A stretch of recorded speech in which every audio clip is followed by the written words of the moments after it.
आता बातमी आहे फलटण इथल्या महिला डॉक्टर आत्महत्या प्रकरणी महिला आयोगाच्या अध्यक्षा रुपाली चाकणकर यांनी केलेल्या वक्तव्याप्रकरणी त्यांच्याच पक्षातल्या नेत्या रुपाली ठोंबरे पाटील यांनी टीका केली होती। त्यानंतर राष्ट्रवादीकडून रुपाली ठोंबरे यांना नोटीस पाठवण्यात आली आहे आणि 7 दिवसात खुलासा मागितलाय। पक्षाच्या नोटीसीनंतर रुपाली ठोंबरे पाटील यांनी पक्षाध्यक्ष अजित पवार यांची पुण्यामध्ये आज भेट घेतली। पक्षाने दिलेल्या नोटीशीला कायदेशीररित्या उत्तर देणार असल्याचं त्यांनी सांगितलं। शिवाय महिला आयोगाच्या अध्यक्षा रुपाली चाकणकर यांच्या राजीनाम्यावरती मी ठाम असल्याचंही त्या म्हणाल्या। महिला अधिकारी असतील तिला त्यांचा तपास करायला द्या, कारण दोघी वेगवेगळे सांगतात, दोघींच्याकडे वेगवेगळे व्हिडिओ आहेत, दोघींच्याकडे वेगवेगळे सोशल मीडियामध्ये एकमेकाला ट्विट केलेलं असं काही काही बरंच आहे।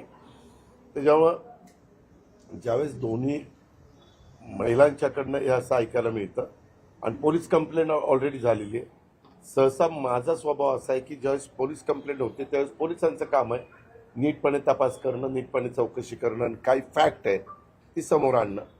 तर ते म्हणले ठीक आहे, मी तसं लक्ष घालतो, म्हणलं बुधवारपर्यंत आम्हाला सांगितलं तर बरं पडेल।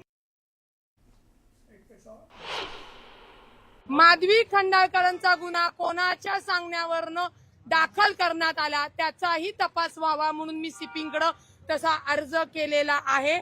आणि हे कुणी प्लॅन केलं, कारण का माधवी खंडाळकर नामक महिलेशी माझा 6 ते 7 वर्ष लहानपणी मैत्रीण होती, लहानपणी ती गल्लीत राहायचो म्हणून।